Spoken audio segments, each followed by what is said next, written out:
नमस्कार, Byju's exam prep IAS Hindi में आप सभी का स्वागत है। और आज हम 6 जून के द हिंदू समाचार पत्र में आए कुछ महत्वपूर्ण समाचारों का विश्लेषण करने वाले हैं। तो आइए शुरू करते हैं आज का समाचार विश्लेषण।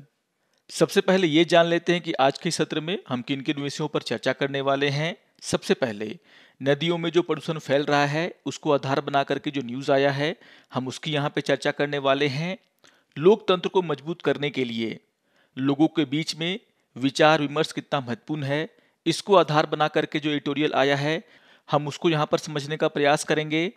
अर्थव्यवस्था के गिरावट को रोकने के लिए हमें एक नई आर्थिक नीति की जरूरत है, इसको आधार बना करके जो एडिटोरियल आया है हम उसको भी यहाँ पर देखने वाले हैं। और इसके अलावा electric vertical take off and landing aircraft, इसको आधार बना करके जो न्यूज़ आया है हम उस न्यूज़ को भी यहाँ पर देखेंगे।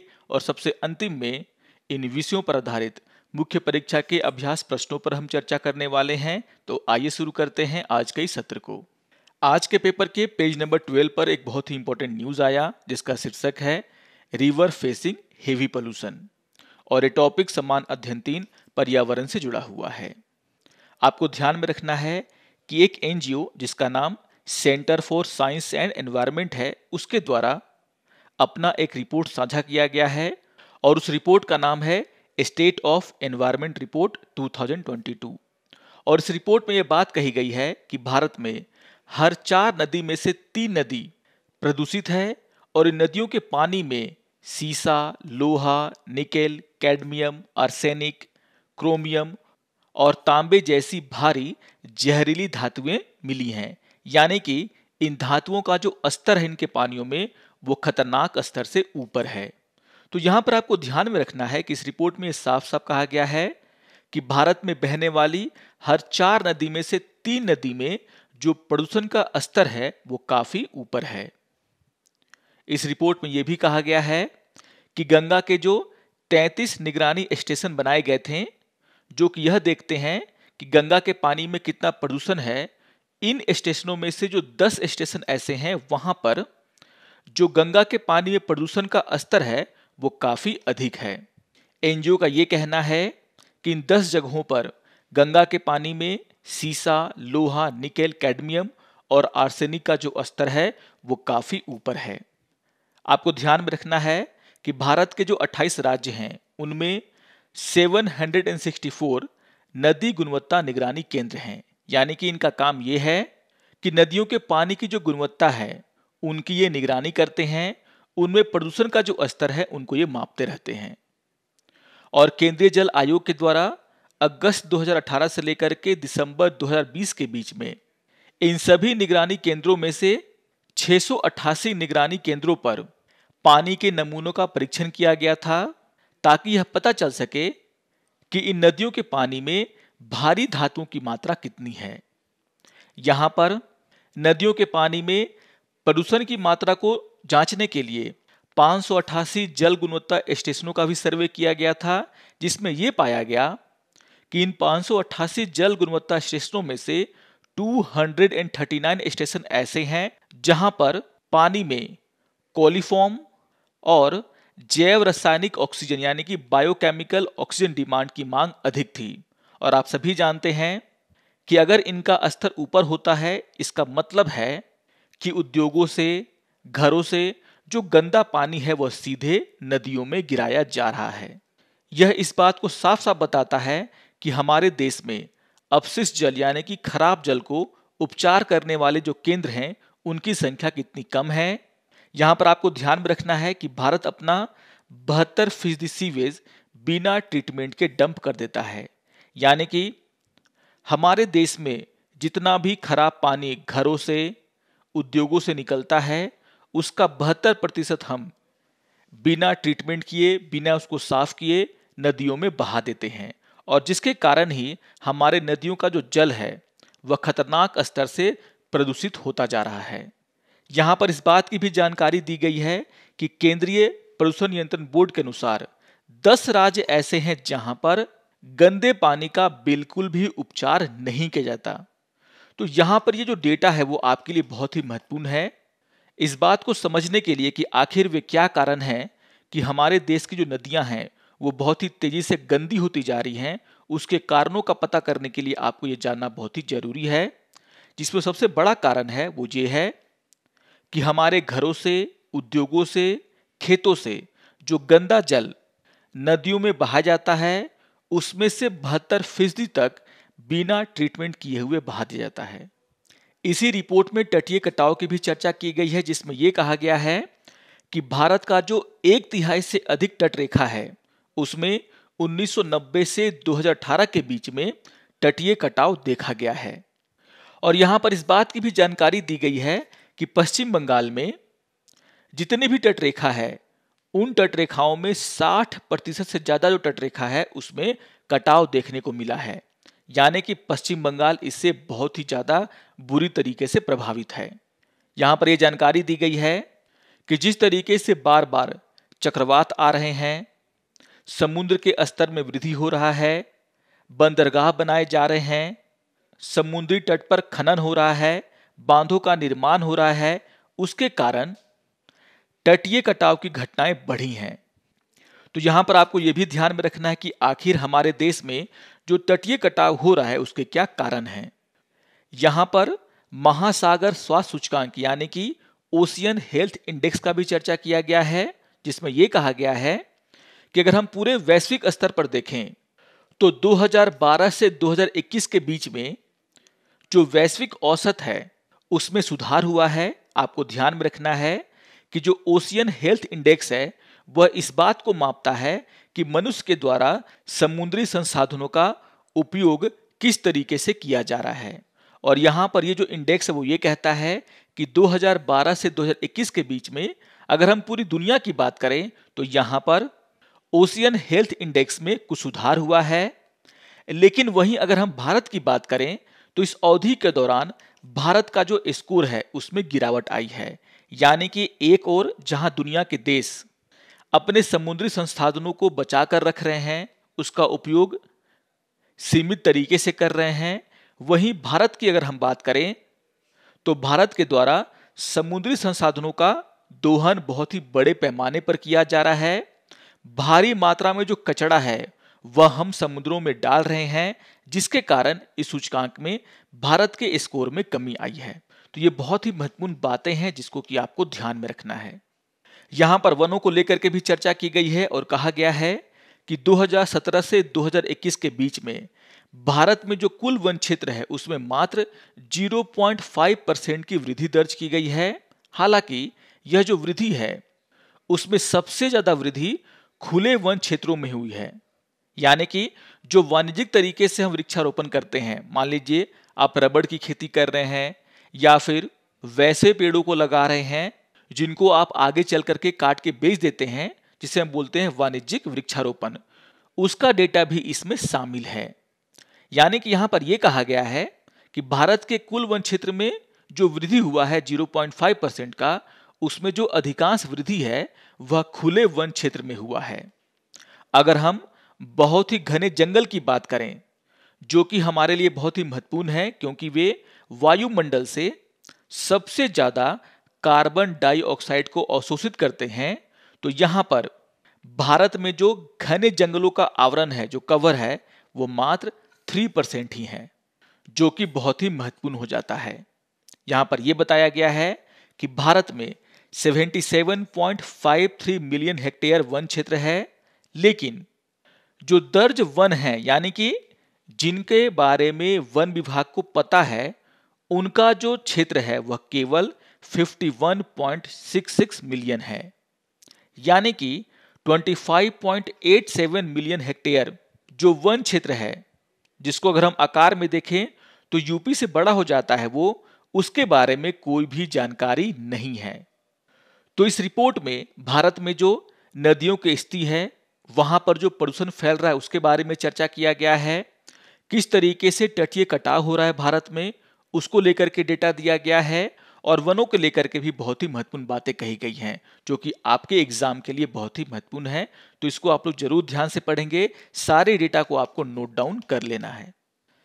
आइए एक और न्यूज की हम यहाँ पे चर्चा कर लेते हैं। आज के पेपर के पेज नंबर 7 पर एक न्यूज आया जिसका शीर्षक है people not courts shape norms. और ये टॉपिक सम्मान अध्ययन 2 शासन से जुड़ा हुआ है। बहुत ही महत्वपूर्ण एडिटोरियल है ये। यहाँ पर इस बात को बताने का प्रयास किया गया है कि एक स्वस्थ लोकतंत्र में नागरिकों के बीच लोकतांत्रिक विचार विमर्श की बहुत ही ज्यादा आवश्यकता होती है। लोगों को एक दूसरे के मत को सुनना चाहिए, भले ही उनका मत समान ना हो। यहाँ पर लेखक का ये कहना है कि बहुत सारे लोग हमारे देश में ये कहते हैं कि भारतीय समाज में अभी जो विवाद चल रहे हैं, चाहे वह विवाद मंदिरों को लेकर के हो, मस्जिदों को लेकर के हो, पूजा के अधिकार से जुड़ा हुआ हो, इन सभी विवादों का निपटारा कोर्ट के द्वारा होगा, यानी कि अदालतें करेंगी और संविधान के मुताबिक करेंगी। लेकिन यहाँ पर लेखक का ये कहना है कि संविधान और अदालतें हमारे लोकतंत्र को मजबूत जरूर करती हैं, लेकिन लोकतंत्र तभी मजबूत होता है जब लोगों के बीच में विचार विमर्श को बढ़ावा दिया जाए। यहाँ पर लेखक का ये कहना है कि अगर हम प्यू रिसर्च सेंटर के सर्वेक्षण का और global state of democracy report 2021 को पढ़ें तो उसमें यह कहा गया है कि अमेरिका सहित जितने भी लोकतांत्रिक देश हैं उनमें 2/3 नागरिक निर्वाचित विधानसभाओं और अदालतों जैसी संस्थाओं पर भरोसा नहीं करते हैं। तो यहां पर अगर हम ये कहते हैं कि जो अदालतें हैं या फिर जो अन्य संस्थाएं हैं, अगर वह मजबूत होंगी तो हमारा लोकतंत्र मजबूत हो जाएगा, यह पूरी तरीके से सही नहीं है, क्योंकि ज्यादातर लोग इन संस्थाओं पर विश्वास नहीं करते हैं। यहां पर लेखक का यह साफ साफ कहना है कि अगर हमें पूरी दुनिया में और अपने देश में लोकतंत्र को बढ़ावा देना है तो यहां पर सरकार को लोगों की बात सुननी होगी, लोगों के बीच में विचार का आदान प्रदान होना चाहिए, सरकार को हमेशा लोगों की इच्छाओं का सम्मान करना चाहिए, यानी कि जो विचार विमर्श की जो प्रक्रिया है वो बहुत ही अच्छी होनी चाहिए। यहां पर लेखक का ये कहना है कि पूरी दुनिया में जो लोकतंत्र का विकास हुआ है वह धीरे धीरे हुआ है, चाहे वो अमेरिका हो या फिर भारत हो। भारत और अमेरिका संविधान से चलने वाले देश हैं, लेकिन संविधान में जो महत्वपूर्ण बातें कही गई हैं, चाहे वो फंडामेंटल राइट के बारे में हो या फिर अन्य अधिकारों के बारे में हो, उन पर जो समझ है हमारी वह धीरे धीरे बना है। आप सभी जानते हैं कि संविधान सभा में इन्हीं फंडामेंटल राइट को लेकर के बहुत सारी चर्चाएं हुई थीं। लोगों ने एक दूसरे के मत को समझा था, जाना था, भले ही वे मत समान नहीं हो, लेकिन उन सभी मतों पर चर्चा हुई थी और तभी जाकर के हमारे देश में एक बहुत ही सशक्त और अच्छा संविधान बन पाया।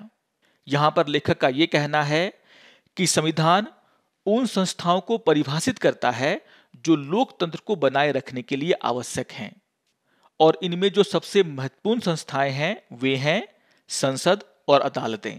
लेकिन स्वतंत्रता और मानवाधिकार की जो अवधारणाएं हैं वह धीरे धीरे पनपी हैं।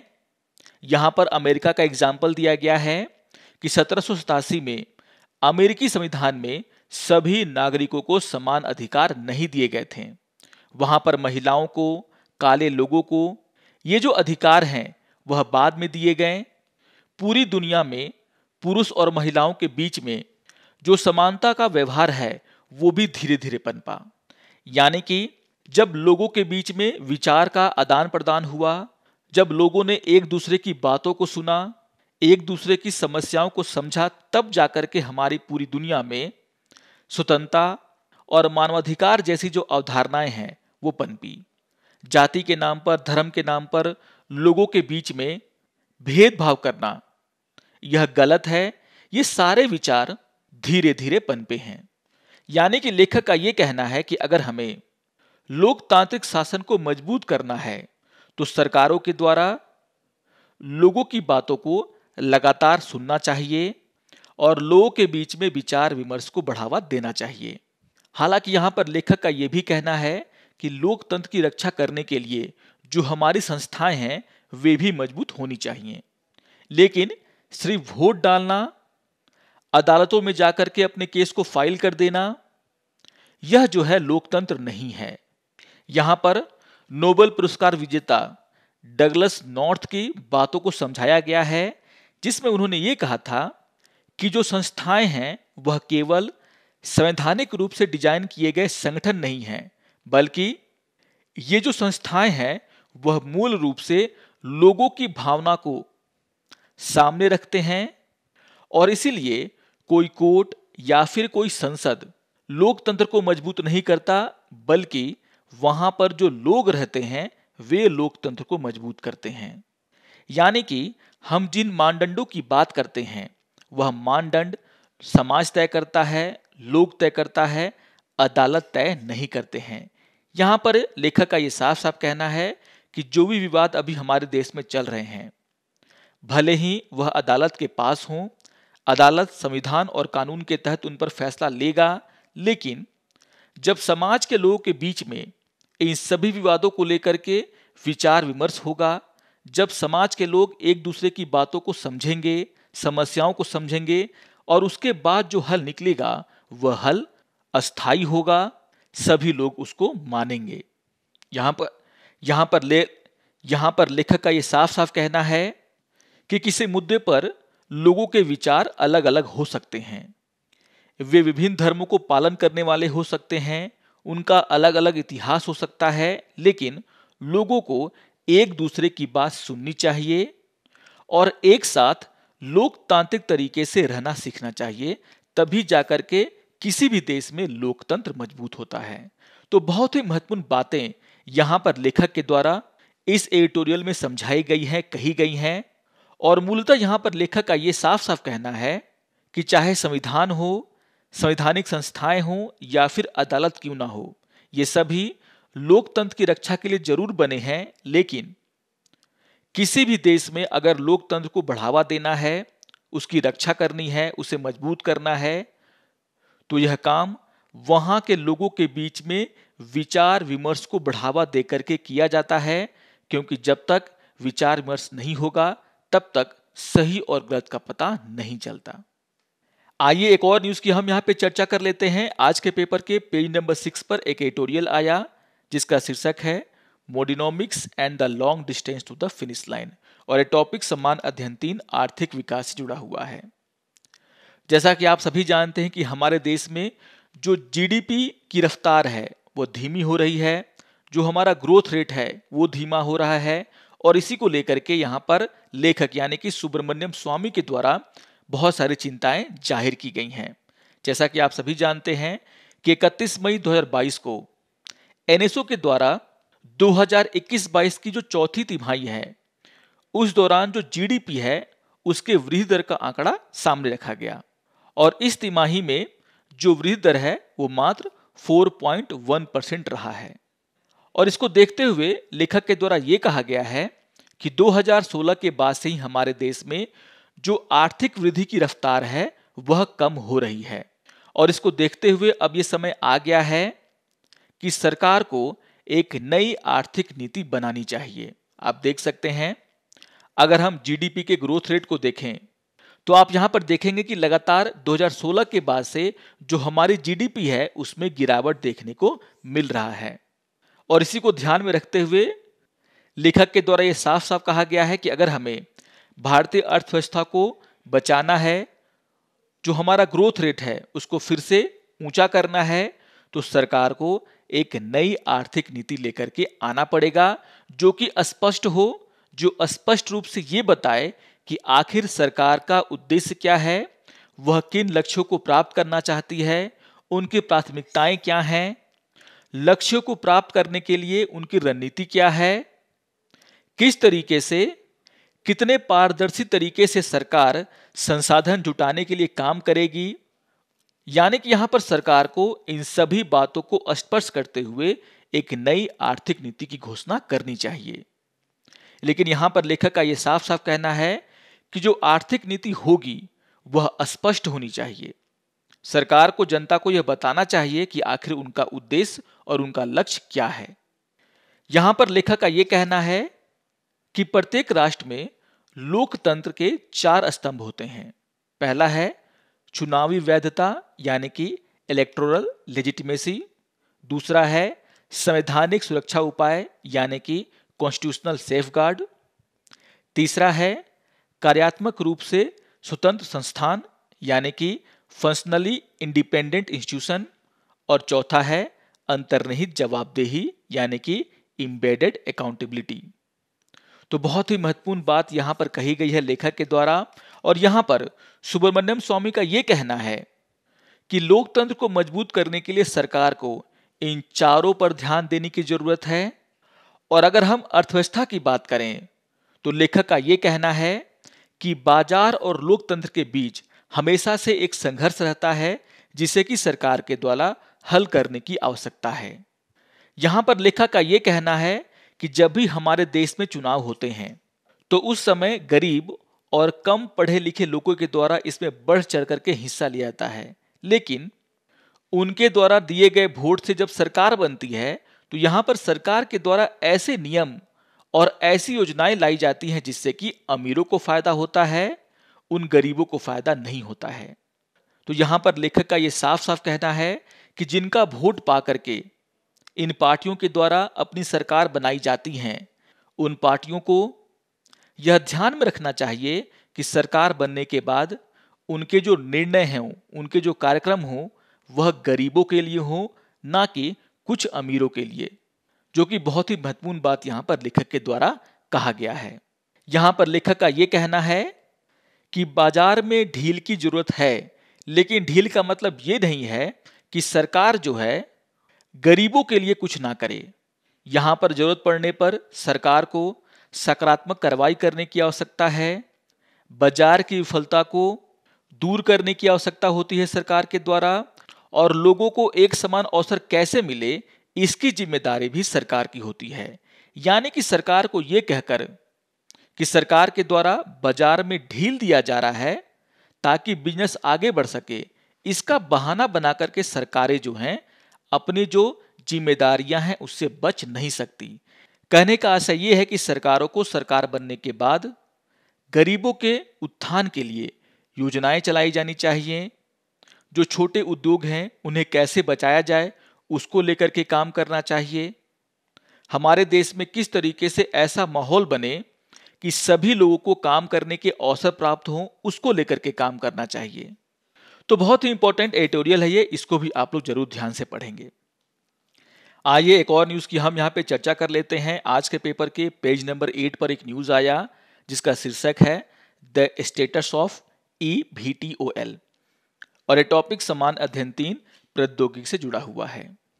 आपको ध्यान में रखना है कि भारत सरकार के द्वारा electric vertical take off and landing विमान यानी कि EVTOL, जिसे हम शॉर्ट में कह सकते हैं एक छोटा इलेक्ट्रिक विमान, उसके निर्माताओं को अपने देश में आमंत्रित किया गया है। सरकार ये चाहती है कि इन इलेक्ट्रिक विमानों को बनाने के लिए जो रिसर्च हो रहा है उसमें भारत का भी योगदान हो।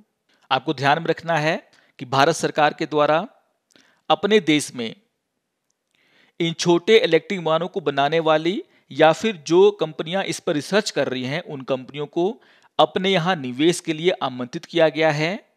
आप सभी जानते हैं कि गूगल, उबर, एयरबेस, बोइंग, होंडा और अमेरिकन एयरलाइंस जैसी जो कंपनियां हैं उनका ये मानना है कि जो शहरी परिवहन है उसका भविष्य एक छोटा इलेक्ट्रिक विमान होगा, और इसीलिए दुनिया भर में 10 से ज्यादा अंतर्राष्ट्रीय स्टार्टअप इन विमानों को विकसित करने के लिए और बनाने के लिए 10 बिलियन से ज्यादा का निवेश कर रहे हैं। और यहां पर भारत सरकार ये चाहती है कि ये जो स्टार्टअप हैं वो भारत में आकर के अपना काम करें ताकि भारत इन छोटे इलेक्ट्रिक विमानों को बनाने का हब बन जाए और भारत में भी इसका उपयोग अच्छे तरीके से हो। तो यहां पर यह समझाने का प्रयास किया गया कि आखिर ये छोटा इलेक्ट्रिक विमान कैसे काम करता है, तो आप इसको ध्यान से देख लेंगे। आप सभी जानते हैं कि इसी तरह काम हेलीकॉप्टर के द्वारा भी किया जाता है, लेकिन यह उससे कहीं ज्यादा किफायती है क्योंकि यह इलेक्ट्रिक विमान होगा। यहां पर बैटरी का प्रयोग किया जाएगा जिससे जो आवाज, जो साउंड पोल्यूशन होता है वो यहां पर कम होगा, और जो कार्बन फुटप्रिंट है इसका, यानी कि जो कार्बन इमिशन है वो भी यहां से बहुत ही कम होने वाला है। तो पर्यावरण के दृष्टिकोण से भी देखा जाए तो फ्यूचर में इसको लेकर के बहुत सारे एक्सपेरिमेंट होंगे इसको बनाने के लिए, और इसी को देखते हुए भारत सरकार भी एक कोशिश कर रही है कि ये टेक्नोलॉजी भारत में आए। लेकिन यहां पर भारत सरकार को इस टेक्नोलॉजी को अगर अपने यहां लाना है इन कंपनियों को अगर अपने यहाँ पे लाना है तो यहाँ पर जो चुनौतियां हैं उनसे पहले निपटना होगा। आपको ध्यान में रखना है कि भारत सरकार के द्वारा एक कंपनी जिसका नाम है बीटा टेक्नोलॉजी, जिसका भारत में ब्लेड समूह के साथ साझेदारी है, उसको अपने यहाँ पर आमंत्रित किया गया है। और जो ये जो ब्लेड समूह है वह शहरी एयर मोबिलिटी कंपनी है, यानी कि इसका उद्देश्य ये है कि उन जगहों को जोड़ना जहां पर भीड़ भाड़ बहुत ही ज्यादा होती है और जहां पर हवाई सेवाएं जो हैं वह अच्छी तरीके से उपलब्ध नहीं हैं। तो इसको लेकर के ये कंपनी काम करता है और इस कंपनी का ये कहना है कि जो छोटी इलेक्ट्रिक विमान होंगे वो काफी किफायती होंगे, शोर मुक्त होंगे, उनका जो कार्बन पदचिह्न है वो काफी कम होगा और इसीलिए आगे चल करके इन विमानों की जो मांग है वह पूरी दुनिया में बढ़ने वाली है। इस कंपनी का यह कहना है कि अगर भारत को इस क्षेत्र में आगे बढ़ना है तो उसे अपने यहां पर बहुत सारे सुधार करने होंगे। बहुत सारे जो इंफ्रास्ट्रक्चर हैं जैसे कुशल ऊर्जा प्रबंधन प्रणाली, ऑन बोर्ड सेंसर, टकराव का पता लगाने वाली प्रणाली, आर्टिफिशियल इंटेलिजेंस जैसी तकनीकों का भारत में बड़े पैमाने पर निर्माण करना होगा। टेक ऑफ और लैंडिंग जोन, पार्किंग स्थल, चार्जिंग स्टेशन जैसे बुनियादी ढांचों की भारत में भारी कमी है। पहले भारत को इन बुनियादी ढांचों को ठीक करने की आवश्यकता है। यहां पर लेखक का यह कहना है कि भारत को एक मजबूत हवाई यातायात प्रबंधन प्रणाली बनाना होगा ताकि अगर भारत जब इन छोटे इलेक्ट्रिक विमानों का उपयोग करे तो कोई खतरा ना हो। यानी कि जो छोटे इलेक्ट्रिक विमानों की यहां पर बात हो रही है, पहले उनको लेकर के नियम भारत को बनाने होंगे और तभी जाकर के फिर ये जो स्टार्टअप हैं वो भारत में निवेश कर सकती हैं। अगर हम इन छोटे इलेक्ट्रिक वाहनों के बाजार मूल्य की बात करें तो यहां पर यह कहा जा रहा है कि जो छोटे इलेक्ट्रिक वाहन हैं उनका जो बाजार मूल्य 2021 में था वो था मात्र $8.5 मिलियन। लेकिन आशा यह की जा रही है कि 2030 तक जो वैश्विक बाजार है वो बढ़कर के $30.8 मिलियन का हो जाएगा। जैसा कि मैंने कहा कि चूंकि इन विमानों के द्वारा ज्यादा शोर नहीं मचाया जाता, ये ज्यादा प्रदूषण भी नहीं फैलाते और इसीलिए इनकी जो मांग है वो काफी तेजी से बढ़ने वाली है। और इसीलिए ब्लेड इंडिया के अधिकारियों के अनुसार 2018 से 2025 के बीच में इसमें 25% की वार्षिक वृद्धि देखा गया है। और यहां पर ब्लेड इंडिया का यह कहना है कि 2025 तक यह जो क्षेत्र है उसकी जो वैल्यू है वह 74 बिलियन तक पहुंचने का अनुमान है। तो एक नई टेक्नोलॉजी है जिसको लेकर के भारत भी सजग है। इसको भारत में लाने का, उपयोग करने को लेकर के भारत सरकार अपने प्रयास कर रही है और इसी को यहां पर समझाने का प्रयास किया गया है। आइए अब इन विषयों पर आधारित मुख्य परीक्षा के अभ्यास प्रश्नों पर चर्चा कर लेते हैं। यहां पर क्वेश्चन नंबर 1 है कि भारत में सीवेज उपचार की वर्तमान स्थिति का मूल्यांकन करें। भारत में उत्पादित अधिकांश सीवेज के उपचार में हम अभी भी बहुत पीछे क्यों हैं, इस बात पर चर्चा करें। तो बहुत ही महत्वपूर्ण क्वेश्चन है ये। जो भी डेटा मैंने आपको वहां पर दिए हैं आप उसका उपयोग कर सकते हैं और आसानी से इसके उत्तर को लिख सकते हैं। आइए अब क्वेश्चन नंबर 2 पर चर्चा कर लेते हैं। क्वेश्चन नंबर 2 है स्वस्थ लोकतंत्रों को नागरिकों के बीच लोकतांत्रिक विचार विमर्श की चल रही प्रक्रियाओं की आवश्यकता है, इस कथन पर अपने विचार रखें। तो यह भी बहुत ही महत्वपूर्ण क्वेश्चन है। जिस तरीके से इस पर हमने चर्चा किया कि अगर किसी भी देश में लोकतंत्र को मजबूत करना है तो वहां पर लोगों के बीच में जो विचार विमर्श है उसको बढ़ावा देने की आवश्यकता है। संस्थाएं अपना काम जरूर करती हैं, लेकिन अगर किसी भी देश में लोकतंत्र को बचाना है, उसे मजबूत करना है, तो लोगों के बीच में सभी मुद्दों पर बात होनी चाहिए। लोगों को उन बातों को भी सुनना चाहिए जिनसे वे सहमत नहीं हैं, ताकि सही और गलत का फैसला सही तरीके से किया जा सके। तो बहुत ही महत्वपूर्ण क्वेश्चन है ये, इसको भी आप लोग जरूर लिखेंगे। आशा करता हूं कि आप सभी को आज का ये समाचार विश्लेषण पसंद आया होगा। सभी टॉपिक बहुत ही महत्वपूर्ण हैं। अगर आपको ये वीडियो अच्छा लगे तो आप जरूर इसे लाइक करें, शेयर करें और दूसरों को भी सब्सक्राइब करने के लिए प्रेरित करें। तो मिलते हैं समाचार विश्लेषण के अगले अंक में, तब तक के लिए नमस्कार और